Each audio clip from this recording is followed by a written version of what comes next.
everybody saying, oh yeah. What's up? He's better than Oprah. Come on, y'all. This is Shaun T, and it's time to trust and believe.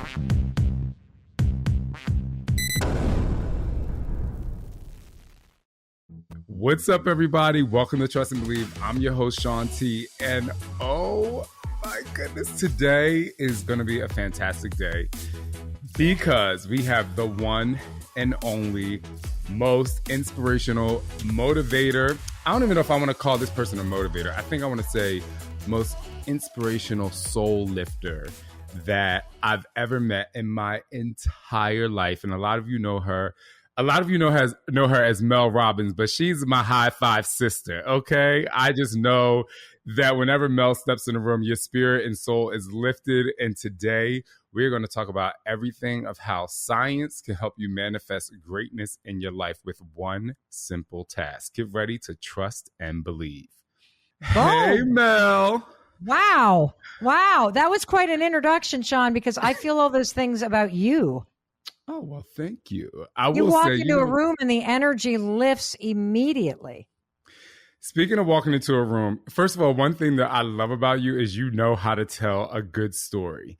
And, you know, even though I know you, I still do a little bit of research about you, you know, because, you know, I open up social media and I'm just like, how in the world is someone able to just really express themselves in that way? And I know I do it too, but it's also really nice to see somebody do it on a different level and they're different in a different way than me. And I find joy in that. So let's talk about really fast the photo or painting in your kitchen. Like, let's talk about that for a second. Oh, okay. So you're talking about, okay. So what you're referring to is a story that I tell in this book. It's the first time that I have told this story publicly. It's one of the most incredible stories of my entire life. And I'm going to tell it to you because I believe it is evidence that your mind is designed to help you. You always say trust and believe.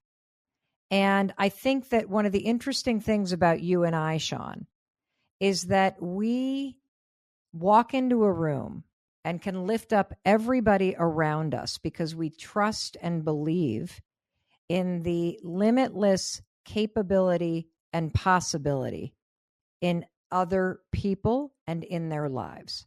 And so we hold the space for that. In researching and writing my first hardcover book in 5 years, dude, it's been that long since I've put out a book, I have come to realize that I had no idea how to do that for myself. I got tremendous joy out of it. I got tremendous kind of empowerment from helping other people. But when it came to face, being able to stand in front of the mirror and look myself in the eye and trust and believe in myself and feel that I was worthy, that has been something I have not known how to do until very recently. And so, you know, we'll talk a lot about the high five habit and how to learn how to trust and believe in yourself. But one of the stories that I tell in this book is about this moment in my life that makes no sense, where I trusted and believed in the impossible and something miraculous happened. And as I tell you the story, I'm going to tell you the story first, and then we can go back and unpack kind of all the science that proves that when you trust and believe in something, or you trust and believe in a goal, or most importantly, when you learn how to trust and believe in yourself and your ability to figure things out, and the fact that your life is absolutely trying to lead you where you're meant to go, when you can live your life from that place, magical things happen. So the painting story. So the painting story starts in I was turning 21. So it was 1989. I was a senior in college. I was turning 21. My parents had come out from Michigan to celebrate that big birthday with me. And I went to college in New Hampshire, and we ended up driving over to this very famous blast glowing mill in Vermont that was near the college I went to. And something crazy happened that night, something that had never happened before. I walked into this busy restaurant with my parents and a bunch of my friends from college. And all of a sudden I stopped dead in my tracks, because there on the wall was this incredible painting. It was like the size of a doorway, and it was turned, kind of on its side. And it was this massive painting of a Vermont landscape. There were mountains in the background and a beautiful blue cloudy sky, and the geese were flying in formation, and a stand of trees going down the center, disappearing toward the mountains, and the wind was blowing. And honest to God, Shaun, I'd never had this kind of experience in my life. The sound in the restaurant disappeared. I was no longer standing in that restaurant. I was in that painting. I could smell the grass. I could feel the breeze. I could hear the geese. I literally lost myself in a piece of art. Never had happened to me before. And all of a sudden I come to and back into reality, and I'm back in the restaurant, and I say to myself with 1,000% conviction, someday I will own this painting. I trusted and believed it with every fiber of my being. And then I leaned forward, and the price was like $3,000. And I'm like, not today, not today. And, I then walk back to the table and I sit down, and my mom said, hey, where were you? And I said, oh, I was over there looking at that painting. And she glanced up and looked at it and then looked back down. And this is takeaway number one. Your life is trying to get you to pay attention to what's meant for you. And that painting was meant for me. Energetically, there was just something about it that drew me in. It was not meant for my mom. It didn't, she looked at it, admired it, and then went back. I got drawn in. And energetically, when you are pulled towards something, either due to a negative feeling or a positive feeling, you need to start to pay attention to it. So what happens when you trust and believe, and you get this moment where your nervous system fires up and you're like, I want this, this is important, is your mind pays attention. So in that moment, when I had that full body experience, Shaun, I know this now, of going, I'm going to own this someday. And I felt it in my being. My brain's like, oh, this is important to her. Put this on a mental list. And, this is why I say a lot in this book, your dreams and the things that you want in life, they do one of two things. They either pull you toward them or they haunt you. Like, you cannot forget the things that are meant for you. If you have always wanted children and you haven't had them yet, you'll always think about it. If you've always wanted to be in a loving relationship and you're not, you'll always think about it. It will either haunt you or pull you towards it, which is why you need to find the courage to not only trust and believe it's possible, but to move toward it. So basically my life goes on, right? But I never thought about that. I never forgot about the painting. Anytime somebody would say the word Vermont, I'd think about the painting. Anytime I would pick up a glass, and it was hand blown heavy, like the mill where this painting had hung, I would think about the painting, because your mind doesn't forget what your heart desires. Your mind can't forget what is wired into your soul. And so my life goes on, and I meet my husband, and his family has a place in southern Vermont. And I'm like, Vermont? I got to go show you the painting. So we're talking 6 years have gone by. We then go up to the mill as we're driving toward it. I'm so excited, Shaun. And we walk into the mill, and there in the front entrance of the mill is another painting by the same artist. So I'm like, it's a sign. It's still here.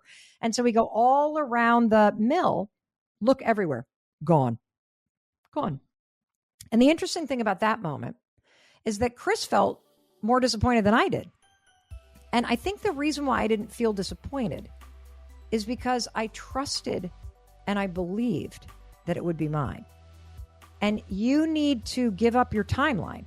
And I even turned to him and said, well, honestly, it'd be kind of weird if it were still here. It's been 6 years. And, look, I know I'm going to own it. I might be 60 years old. It might cost me $20,000. I'm going to have to track down the person who bought it, and they're probably hanging it in a corporate lobby somewhere. I'm going to have to pay a ton of money for it. I am going to own this painting. I trust and believe it. And every time you affirm it, your nervous system knows it's still important. And your brain's like, I got you. So life goes on. And another 4 years pass, and I turn 30 years old. And my husband asked a bunch of friends and family, instead of buying me presents, just put some money together. Now, I'm pregnant with our first kid, right? And so I know Chris is thinking, put money together so we can buy a crib. Put money together so we can get stuff for this new dilapidated antique farmhouse that we have barely been able to buy, that we are basically camping inside of. Like, just, we need stuff. So he hands me this envelope with $500 in it, and he says, you can get anything you want. And immediately my mind goes, the painting. So I, pick up the phone, I call the mill, and I'm acting like I have millions of dollars. I have $500, which barely is going to buy me shit from this artist, okay? But I don't care. I'm walking toward what I want. I'm giving myself permission to desire what I want. And the guy picks up the phone and he reps her art. And I say I have $500, and he pauses. And then he says, well, I can send you some Polaroids of some of the small ones. And so I immediately feel the sting. And we so often in those moments talk ourselves out of moving toward what we want. Mm-hmm. But for whatever reason, I trusted and believed. And so I said, great, send me the small ones. And by the way, there was this one piece, and I describe it in great detail. And then the guy goes, I think that was before my time, because I've only worked here a year, but I bet Gail would remember. So now I'm like, Gail Shepard, the artist, Gail? He's like, of course I know Gail. She lives down the road. Like, she's here all the time. I'm like, what? I have basically had an imaginary relationship with this artist for a decade, Shaun.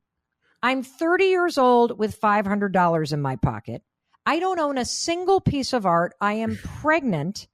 I don't even have a crib for my child yet. And the guy gives me this artist's phone number.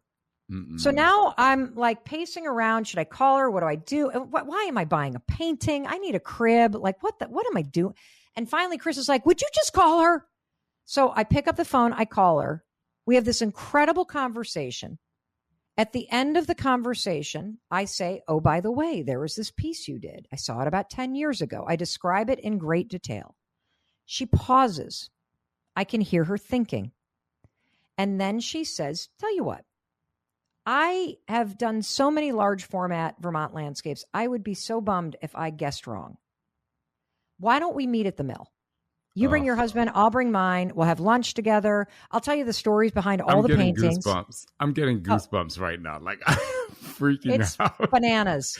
So I'm thinking, this is great. Okay, I'm going to meet her. And then she said, and if you don't like anything at the mill, we can go down to my studio down the road. And if you don't see anything that I'm working on there that you like, then you can look through my slides. And there are literally thousands of them, but maybe you can find a slide of the painting that you saw all those years ago. And, maybe we can do something similar, I don't know, like something smaller, kind of thing. And I'm like, great. So fast forward, we go to the mill, we meet her. She's amazing. They're nearly twice our age. We're walking around, and I'm slowly realizing I can't afford a single one of these paintings. So now I have massive imposter syndrome. Oh. I'm a month away from giving birth. I still don't have a crib for the baby. We sit down, and then this was the moment. She said, now that we're sitting down, I have something to tell you. And she looked at me and she said, there have been only 2 times in my entire career as an artist that I have done 2 studies of the same scene at the same time. Your painting is one of a pair. And the sister to the painting that you saw all those years ago is sitting in my studio where it has been sitting for the last 9 or 11 years at this point. 11 years. She gets, I'm like crying, like her husband, Shaun, goes, you should have seen her when she hung up the phone with you. It was like she had seen a ghost. And she said, I knew exactly what painting you were talking about because its twin was sitting in my studio, Mel, in storage. So we are now all like, can't believe that this is happening. We get in the car, we drive to the studio, and I walk in, and there in the middle of her studio on an easel is this painting, and it's taped up to this piece of plywood. And you can tell it's old. It's not like she just recreated this. I mean, this thing was kind of tattered on the edges. It had been rolled up onto itself. It was the most exquisite moment of my entire life because it was as if time had collapsed. And I was standing before the painting in 1989, declaring it would be mine. Mm. And now, here I was 10 or 11 years later, standing before it, seeing it. And then I felt this massive sort of collapse, Shaun, because I thought, I can't afford this. And so Chris walks over, my husband, and I've got those big tears hanging on my eyeballs. And I said, honey, I don't need anything. I don't ever need jewelry or a nice car. Just please, dear God, tell me you will buy me this painting someday. And he yells, hey, Gail, how much for the big one? And she says, well, for Mel, she can have it for $500 because clearly when I was creating it 11 years ago, I was doing it for her. Now, Shaun, this hangs in my kitchen. And every morning when I wake up, I see it, and it is evidence that you and your mind and your heart, like there is a life that's meant for you, and your mind is designed to help you get it. Mm. If you allow yourself, A, the permission to have what you desire, and B, if you develop the habits to trust and believe that you have within you the mindset, the work ethic, and the ability to make what you want a reality. Now, it might not happen when you think it will, but if you remain open and you keep on practicing the habits of encouraging and loving and cheering yourself forward as you move toward the things you desire, and if you start to develop the habit of trusting and believing in your ability to face whatever life is going to throw at you, magical things happen. And you know what, when you said during that story, forget the timeline, I almost lost my mind because so many times in my life, people have told me, well, you just got to where you were because you were lucky.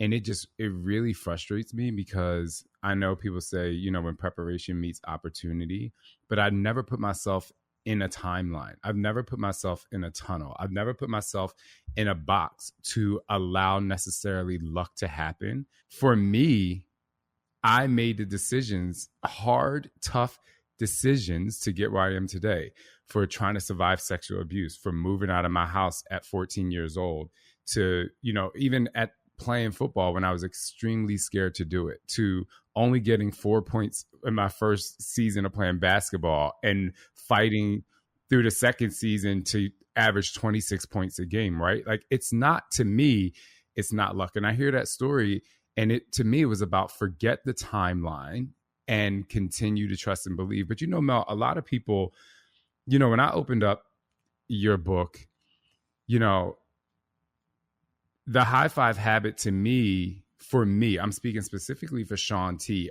I open up the book and I'm nodding my head, right? I'm nodding my head right away. I'm like, absolutely. Like, this is it. This is almost a recharge for me. But I take somebody like my husband, Scott. When I met Scott, he, like, this, would be foreign to him. He would just be like, he would say, okay, like, I get it, but it doesn't sit in his soul, right? And that's why I call you a soul lifter.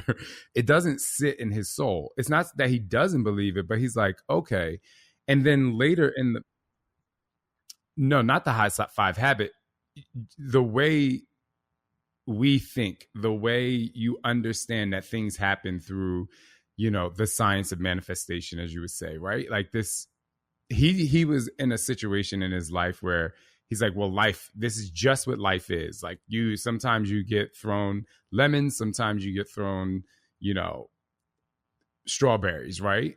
It was just kind of like life was a thought, not an action, if you will, and not That's a people great taking life action. was a thought, not an action. You know, I also wonder if it's because he was in professional sports Well, so it's much. because he was in professional sports and he was deeply in the closet. But go ahead, continue your thought. So, first of all, professional sports is all about external validation.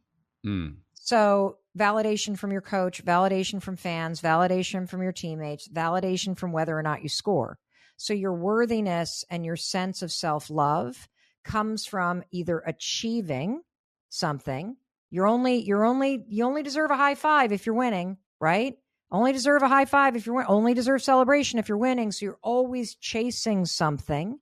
And if you haven't achieved something worthy of celebration or worthy of support, you don't get it.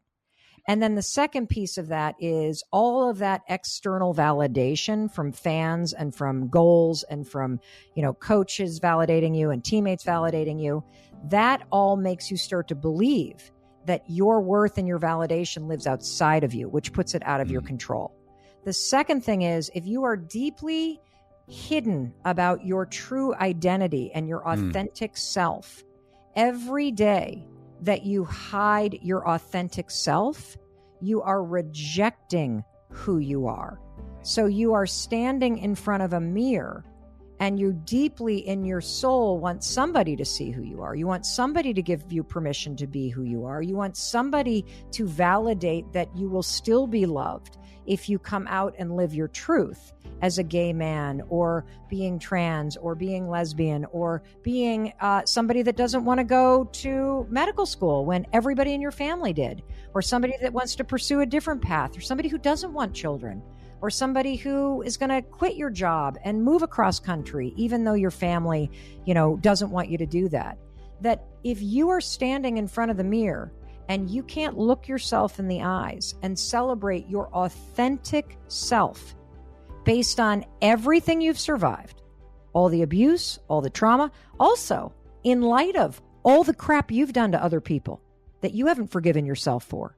Let's talk about that part. Right. Right? Like if you stand in front of the mirror and you are hiding that you are a gay man, you are not accepting and loving yourself. And so when I tell you the high five habit begins, this is just the beginning, with being with yourself and raising your hand and high-fiving the person you see in the mirror. The first 5 days you do this, Shaun, it's weird. It's awkward for most people. You're going to feel tremendous resistance. You're going to think this is so stupid. But what you'll realize is every day as you raise your hand and then you start to grin and then you raise your hand, you're like, okay. Then you raise your hand the next day and you're like, I actually feel a little bit better. You raise your hand the fifth day, you're like, I feel like I could take on my day today. I feel good. I feel like I have my own back. What you realize, Shaun, is that for somebody, for all of us, we stand in front of the mirror and what's in between ourselves and being able to see somebody reflected back that we love and that we're supporting and that we honor and validate is all of that freaking judgment. Everything that you're hiding, all the things that you're ashamed of, all of your worries and fears. You stand with that every morning, which is why you criticize yourself or you ignore yourself. I want to talk about, in the high five habit, worry, shame, avoiding yourself, maybe avoiding conversation. There's one chapter in here that is like, oh my goodness. And I believe two things. One, I believe that a high five in the mirror, while some people on day 1, 2, and 3 might be like, what am I doing? You start to look beyond the hand and you start to accept the hand and you start to say, I'm touching myself. I'm believing in myself. And now it's less about this silly act and more about holy shit. Like there's literally something happening in my body where I'm just like, no, I'm about to walk out of this bathroom or wherever you are and I'm about to slay the fucking game. Yes. But there's one thing that I think gets in a lot of people's way. And I want you to talk about this. Okay. Isn't it easier if I say nothing? Like that, how many times are people waking up in a relationship or thinking about something in their lives and they're like, I'm going to avoid. I'm not going to say, can you talk about that? Because I think this is going to change people's lives even more. Yeah. So, it's easier if I say nothing. Every human being is so worried about what somebody else's reaction is going to be. And that's part of the reason why you won't accept yourself. You are worried about somebody else's judgment. You're worried that somebody's going to stop loving you. You're worried that somebody's going to be disappointed in you. And one of the biggest breakthroughs in writing this book for me is realizing that I think for the first 45 years of my life, I have been crippled by the thought that if somebody's upset with me or somebody's disappointed in me, it means they stop loving me. I didn't understand this, and I bet you can relate to this, having two boys. When I was a kid, if my mom or dad was upset, I literally aimed it at myself. Something must be wrong with me. And then I went fast to try to fix it, right? Something must be wrong with me. I better change how I'm showing up. I better, not say something. I better act this way. I better make sure everybody's okay. I better edit what I'm going to say. I better say nothing. That you literally twist yourselves in knots so people around you are comfortable, but the person that you become uncomfortable with is yourself. And so when you can understand a couple things, first of all, that people can be disappointed in you and people can be mad at you and they can still love you. Like there's shit my kids do. We have 3 kids, 23, 21, and 16.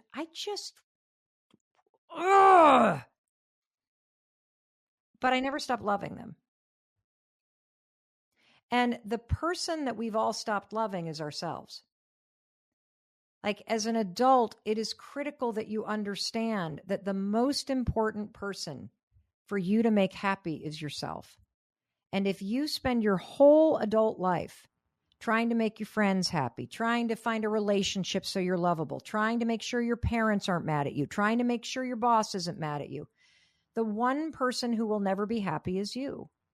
And when you can start to stand in front of that mirror and be with yourself and see somebody who's trying hard and see somebody who is worthy of love and see somebody who deserves respect, and then you raise your hand and you cheer for yourself and you support yourself, you are now giving yourself the respect and the support and the love that you're seeking in other people. And when you can give yourself those things, something interesting happens.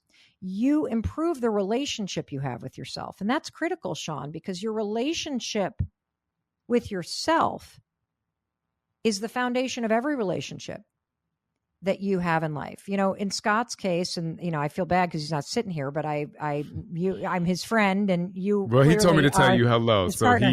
he's here in spirit.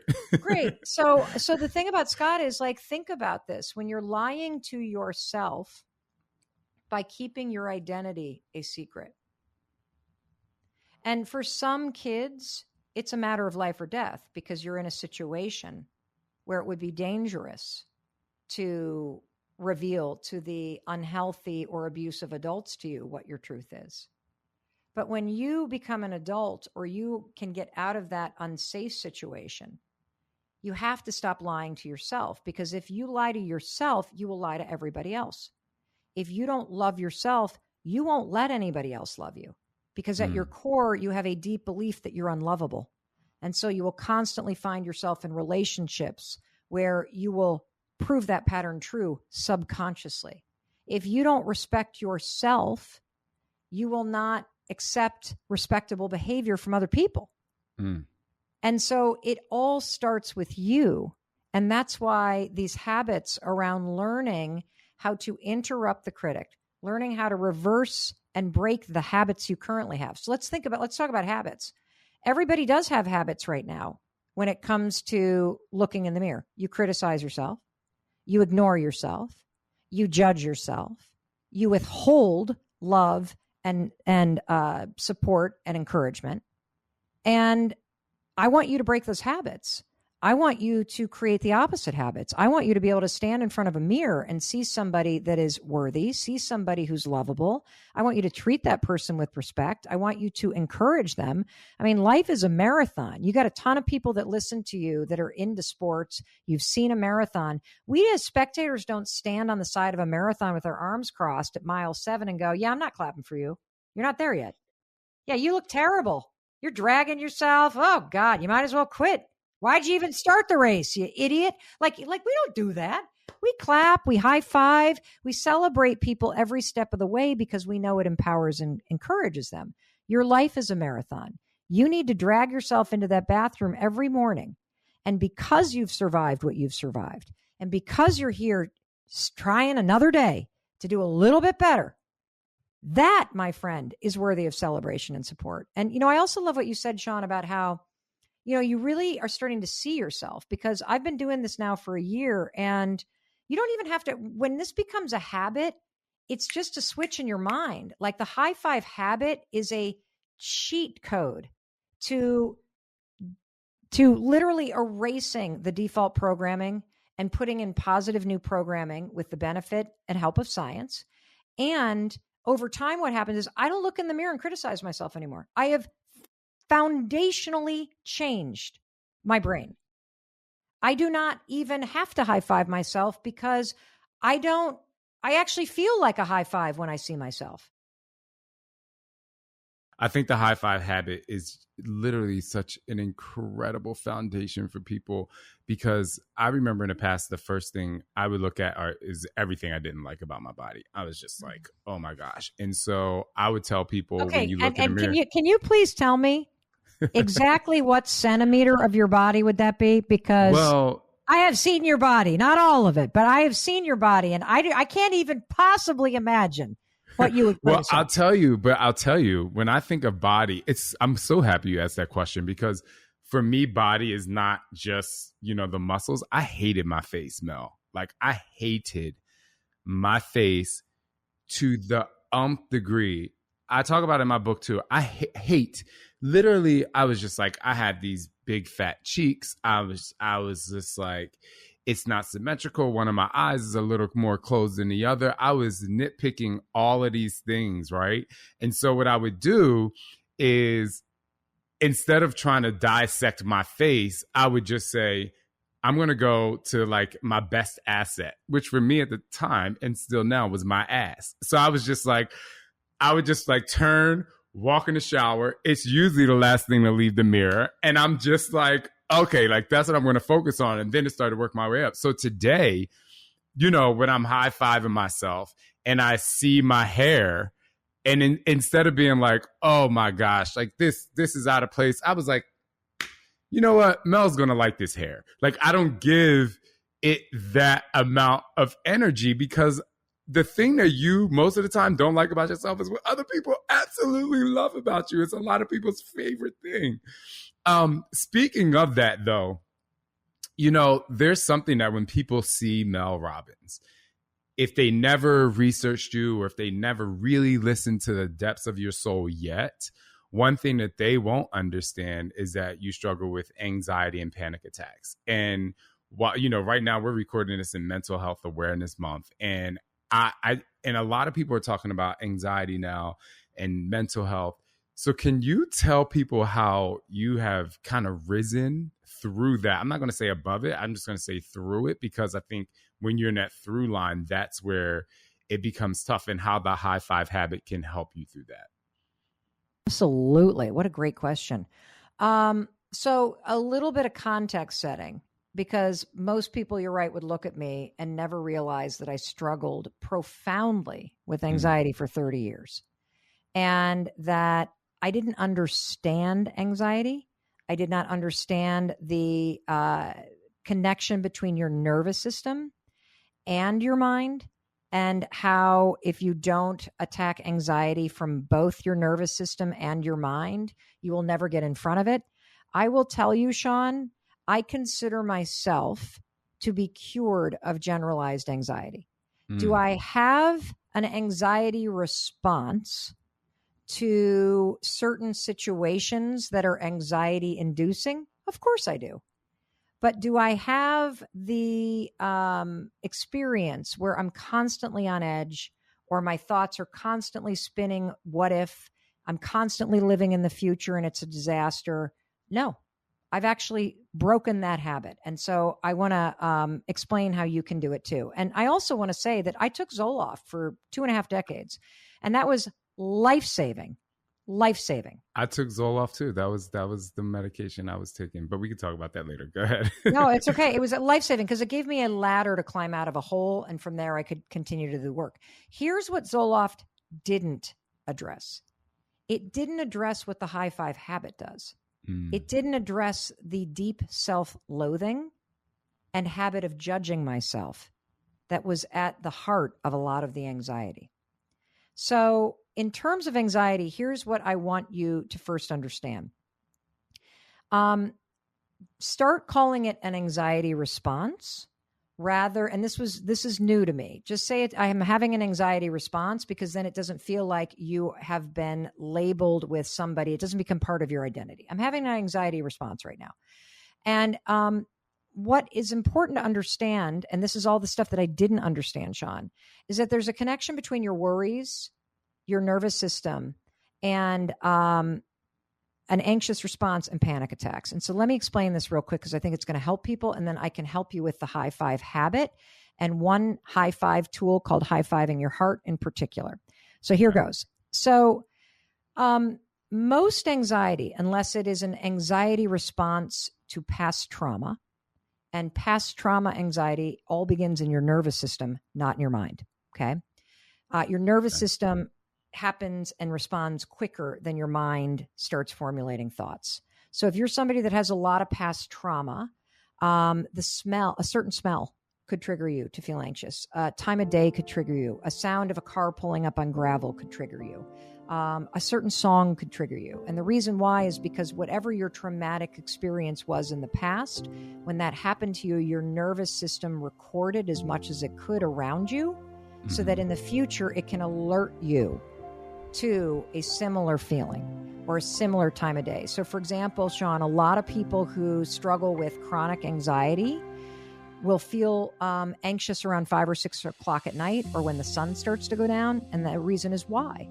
Well, it's because that time of day is a big trigger for people, because in a lot of people's households, when mom or dad came home from work, the shit hit the fan. And so your nervous system remembers that.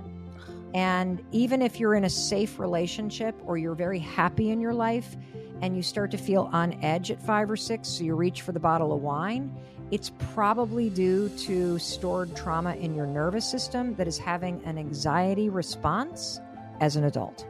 So the first thing I want you to understand is that you can take control of your nervous system. And so we write about this extensively in the high five habit. This is something that I started to do in the pandemic again, when my life turns upside down and my kids were full of anxiety. And anxiety is really contagious.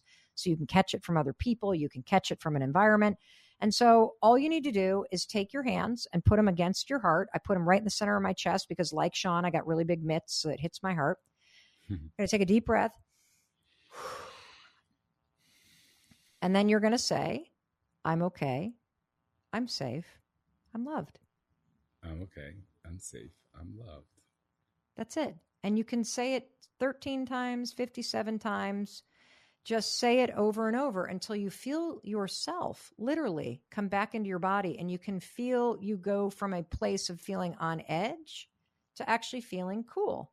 Now, if you have little kids, you can teach this to them. You can also do this for them. Put your hands on the front and the back and have them say it with you, or just repeat it. Because if you can say those words and you can hear those words, it's actually true in this moment. And that will bring your weary, nervous, and on-edge nervous system. And everybody's nervous system is on edge right now. We have lived through such sustained uncertainty and trauma and racial injustice and polarization that everybody's nervous system is on edge. So I want you to start to introduce this into your morning routine right after you get out of bed. Just give your heart a high five. And one of the reasons why this works is because when you press right in the center there, you're stimulating what's called the vagus nerve. And the vagus nerve is an on-off button in your body. And it switches off your on-edge sympathetic nervous system. and it turns on your cool, calm, parasympathetic nervous system. And that is going to make you feel more in control. The other reason why this is important, Shaun, is because based on research from one of the world's leading neuroscientists, Dr. Judy Willis, your brain cannot focus and it can't process new information when your nervous system is on edge. So if you right now are having more trouble than ever with energy, with focus, with simple discipline, it's because your nervous system is on edge. And so start every day by giving your heart a high five, come back into your body, settle your nervous system, and now your mind is ready to help you today. Then what you're going to do is you're going to go, and of course, I want you to stand in front of the mirror and I want you to set an intention. And I want you to do this right after you brush your teeth. And I want you to do it after you brush your teeth because I want you to do what's called habit stacking. So when you marry a new habit with an old one that you already do every day, and let's hope you brush your teeth every day, just like you got to clean your teeth, we got to clear out the crap in your mind. You're going to stand in front of the mirror. You're going to take a deep breath. You're going to look at yourself, and you're going to realize you don't ever look at yourself. You pick yourself apart. You ignore yourself. Just be with yourself for a moment. Notice what comes up, and then think about, who am I going to be today? How am I going to show up for myself? What's the game I'm going to play? What matters to me? And then you're going to raise your hand and you're going to high five your reflection. And the reason why this works is also based in science. So Dr. Daniel Amen just geeked out about this. He's one of the world's leading experts on the brain. And he explained to me that you don't have to say a word for this to work because you've spent a lifetime high-fiving other people. And so, Shaun, when you give somebody a high five, what does it communicate? Yeah. I believe in you. I love you. I see you. Let's go. You got this. Keep going. If somebody's going down and you give them a high five, it's like, pick your attitude up. You can do this. Come on. And so all of that's programmed into your subconscious. When you go to raise your hand in that gesture you've done 100 times in your life, at least, guess what happens? The subconscious part of your brain recognizes the high five and now marries, I believe in you. I love you. I celebrate you. I see you with your own reflection. It's impossible to stand in front of that mirror and actually think, my hair looks like shit, my face is ugly, my cheeks are fat, and high five yourself. You can't, because you've never high fived somebody with the intention of saying you suck. You've only ever high fived somebody to lift them up. And so it shuts up the default negative crap in your mind, and it marries with your reflection and programs into your mind. When I see that person or think about that person, I believe in that person. I trust that person. I have that person's back. That's my person. That's what you're saying. And especially on a morning where it's really hard and all you want is somebody to pick you up. I'm here to tell you that's when you need it most, because when you high five yourself, you're saying, I know it's hard and I'm proud of you and you can do this. That's the kind of trust and belief in self that we all need right now. And you're going to give it to yourself 5 mornings in a row, because you've got to push through that resistance until you actually start to realize, holy cow, this works. And, in the beginning, Shaun, it's just something you're going to do. You brush your teeth, you set an intention, you high five yourself in the mirror. Over time, what I'm experiencing and what you're experiencing happens. It becomes part of who you are and how you relate to yourself. 2 things. One, I want to thank you for that. And, we talked about Scott a lot during this episode, but one of the things that he's helped me through is my anxiety. I struggle with health anxiety a lot. I can feel like, what do you mean? I can feel my arm twinging, and I think that I have cancer on the bone. I can feel my stomach has weird, and like it is literally the worst thing. So like 2.5 years ago, before the pandemic, and I want to say thank God this was happening before the pandemic, because if this was stacked with the pandemic, I don't know what I would have been going through. But a couple years ago, I had one weird poop, and I'm just being very honest. I'm going to keep it real. I had one weird poop. Was it like the color or the shape or what? It was the color. Okay. And all of a sudden I was like, I have colon cancer. And I went to my phone and I Googled everything. And I only Googled the things that would show me what the worst outcome would be. And when I tell you, for 2 weeks, I was frozen. I was already I had Alex and Scott and my mom and Chip. I had all of them on my deathbed. Like, I was like, this is how I want my funeral to be. Like, I had planned everything out. And it sounds so funny to a lot of people, but I swear. And I'm going to events and I'm doing this stuff. And I was doing one of the most incredible things for me that I had ever done in my life. I had to fly to Philadelphia. I was a judge for the Eagles cheerleading competition. Oh my God, mom was there. You know, my mom was the person that told me. And this whole time you're thinking you have cancer. This whole time.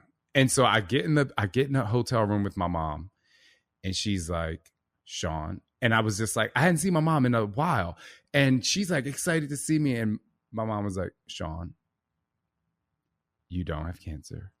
And she like kind of taught me through this. But anyway, it's an entire story. So anyway, I get back to Scott, and he was like, okay, the first thing we have to do is we have to stop Googling. The worry is going to continue to happen, whatever.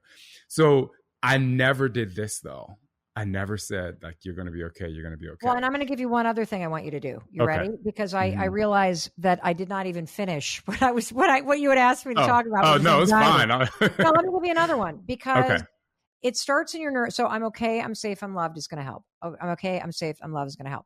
What escalates anxiety in an alarm response in your body, Shaun, is exactly what you just said, the thoughts. And so the second you have one, what if I die? What if this is it? What if it is cancer? What if it's not this? What if it's that? What if it's blah, blah, blah, blah, blah. You start spinning and spinning and spinning. And once you start to get really agitated, your mind, just like with the painting, my mind knew the painting was important. You start thinking a thought over and over again, your brain actually believes it's important to you, and it filters the world in real time, not just in Google searches. You will start to notice everybody that you know has cancer, or every article that you see says something about cancer, because your mind is paying attention to what it thinks is important to you. And when you repeat worries, it literally filters the world in real time to show you more of what you're worried about. It doesn't know any better. So we've all experienced this phenomenon when you shop for a new car and you have never, ever seen the new cars on the highway, right? And then all of a sudden you're like, I want the new Bronco, I think. And you're like, does everybody have a new Bronco? Because I see them everywhere. You're like, that's a new Bronco. There's a new Bronco. There's a new Bronco. They've been driving around for weeks, but it's not until you literally like, oh, that's cool. And your mind's like, oops, Mel and Shaun think these are important. Let's just show them all of them. Right. So your mind, that's an example of how your mind changes its own filter in real time. And this is important because, like the painting story, you can tell your mind what you want to believe.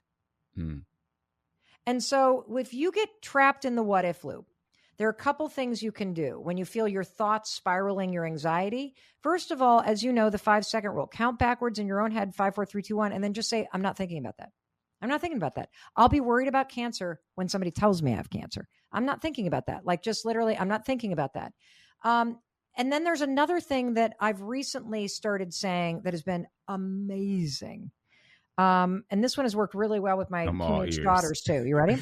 Yes, when you get caught in the what if this, what if that, what if that, what if the plane goes down, what if this happens, what if the other thing, what if it all works out? But what if it all works out? What if this is the hardest thing I've ever gone through, and it's leading me exactly where I'm meant to go? What if this pain is preparing me for something extraordinary that hasn't happened yet? What if it all works out? Why not trust and believe that even the hard stuff is meant for me? Doesn't mean I deserve it, by the way, but what if it all works out exactly how it's supposed to? What if I give up my timeline, my expectations, and my fears, and I just go with it? And I face whatever's coming.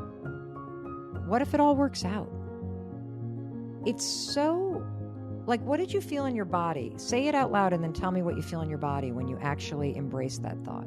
For me, when I say, what if it all works out, I just feel an overwhelming sense of, for me, it's about the joy and celebration. And I actually sit into this peaceful state, like peaceful celebration, not necessarily like, party, but like a peaceful celebratory calmness, if you will. And, that takes me to the very last question which I have for you today, I could spend all 8 hours of the day with you, obviously.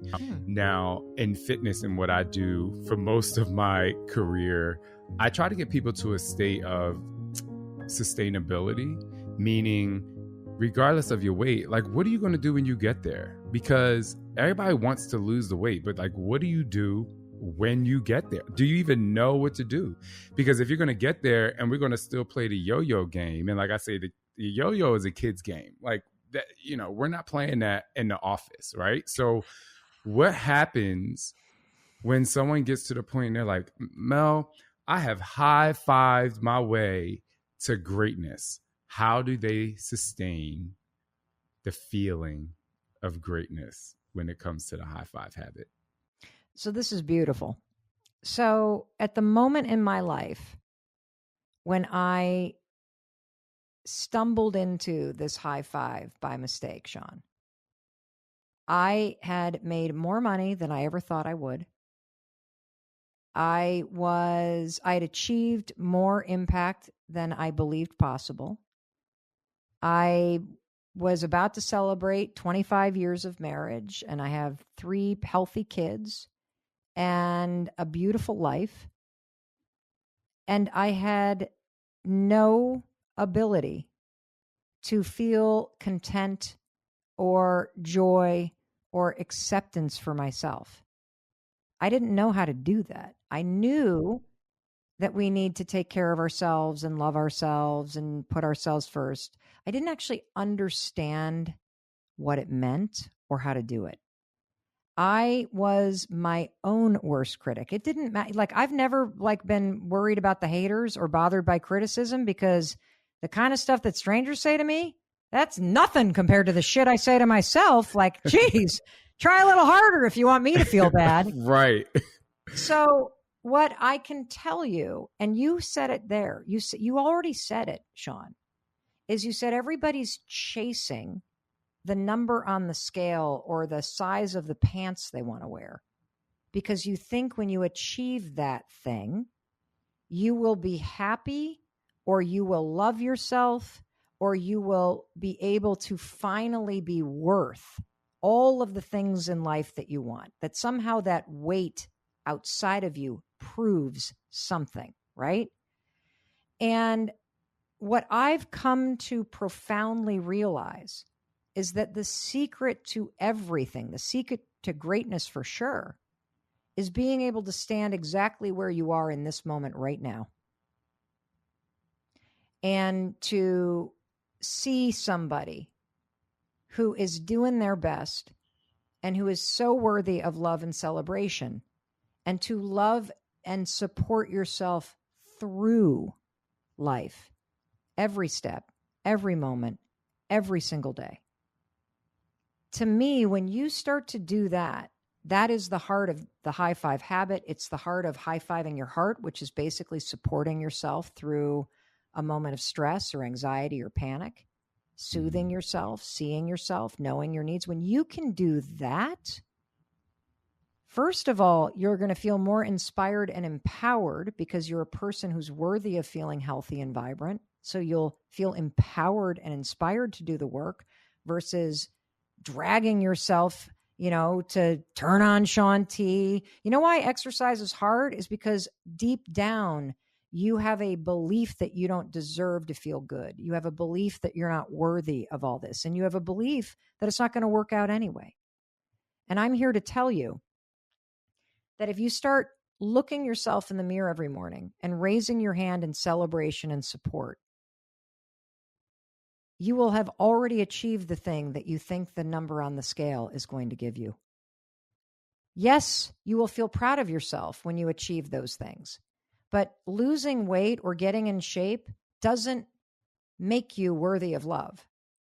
You are worthy of love and support because you're breathing. You are worthy of love and support because of everything that you've survived, and because you're still waking up every day and doing your best to do a little bit better. That's what makes you worthy of support, your existence. And when you start to celebrate those little things, just breathing, just the fact that you brushed your teeth, that you're standing here with yourself, that life's been hard, you'll start to accumulate these tiny little wins that creates a sense of momentum. I mean, imagine sending yourself into your day with a sense of momentum and knowing you got your own back. We had somebody write to us, Shaun, who was in a domestic violence shelter. And she, said, I've had a lifetime of trauma. I've just lost everything. I've got nothing. And it's going to take a tremendous amount of time and work to rebuild my life. And she said, but you know what this high five habit is teaching me every morning? I still have me. I can have my own back and I can face no matter what happens today. And when you have that sense, you can climb any mountain and you can start to feel good about you, the human being. Instead of chasing it, you will be it. That's how you achieve greatness. Mel, I love you so much. Thank you so much. Oh, I want to high five this book. Everybody out there, listen to me when I tell you, no matter if you've had much greatness in your life or maybe you're still going through struggle.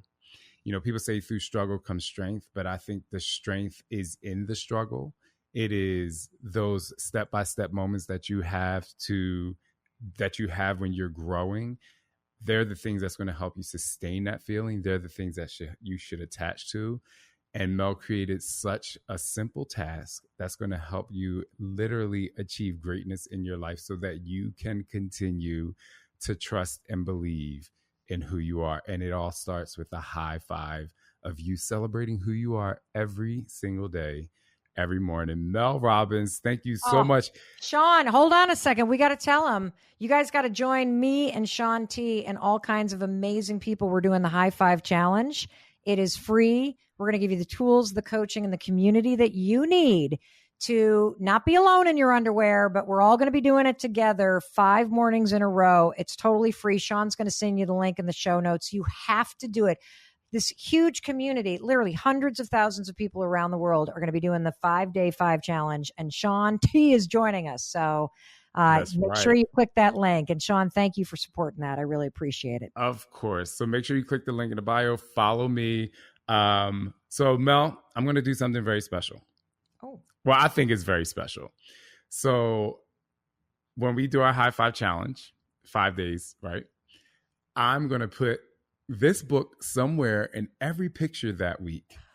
It's just going to happen to be somewhere. So people are going to have to try to find the book in the picture. I could be dancing. I could be shaking my ass in a Speedo. It don't matter what's happening. This book is going to be somewhere in a video and a picture that I post for those 5 days on Instagram. So you guys would not only comment on the posted picture, you have to find the high five habit in there. And I want and I'll tell you what, if you're in a place we can send you a link to an audiobook, I'll double down and I'm going to let you give away 5 audiobook links that week to your audience, Shaun. 5 audiobook links. So you guys need to stay with us, stick to it. Make sure you go follow Mel on Instagram and keep it here and trust and believe. Mel, thank you so much. I love you, Shaun. I love you. Thank you.